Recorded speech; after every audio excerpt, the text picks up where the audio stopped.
Okay guys, andito na naman tayo sa isang bahay na ating pupuntahan at tayo ay mag-atid na naman ng biyaya na galing po sa ating mga mababait na sponsor. Kaya halika kayo, samahan niyo ako. Stop. Hello, ako.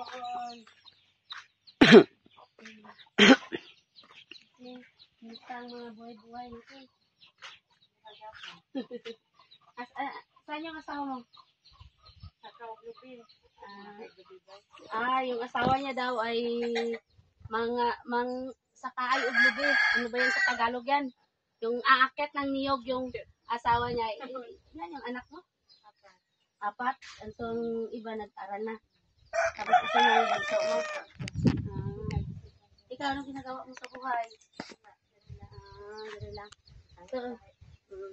So guys, dito nadaanan namin itong isang bahay ni ate at nakita namin ito yung bahay niya. Ito yung nagkain na kayo?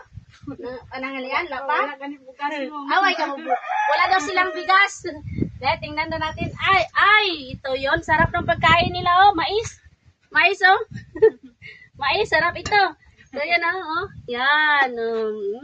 At saka, kangkong na ginataan at saka mais na ang kanilang pagkain. So, pumunta kami dito upang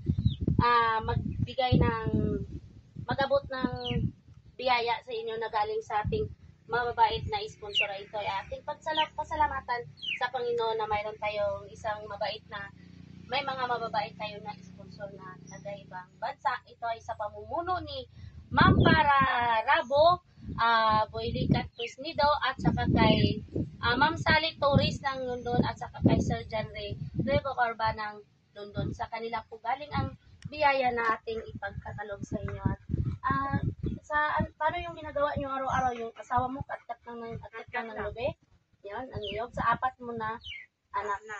So, kumusta ang buhay sa pag-aakyat ng niyog sa pang-araw-araw? Makakaraos din? Yung mga pangangailangan nyo? Hindi daw sa lahat ng araw ay makakasaka ng niyog. So, itong bahay ni ate, tingnan daw natin, be. Dito kayo natutulog? Asawa mo at yung apat mo na anak? Tingnan natin, be. Ito? Walang ito. Sige lang, okay lang yun. Magtingin lang kami. Hindi man ako magtulog dito. Ito. Kasya kayo dito, apat na anak, asawa mo at ikaw. Buti nga hindi ako dyan. Siksikan, parang kinapa daw. Okay lang yun, basta ang importante ay makaraos tayo sa pang-araw-araw na pangangailangan natin. Makakain tayo ng 3 beses sa isang araw at walang sakit, no? Ikaw, anong grade ka? At anong oras klase mamaya?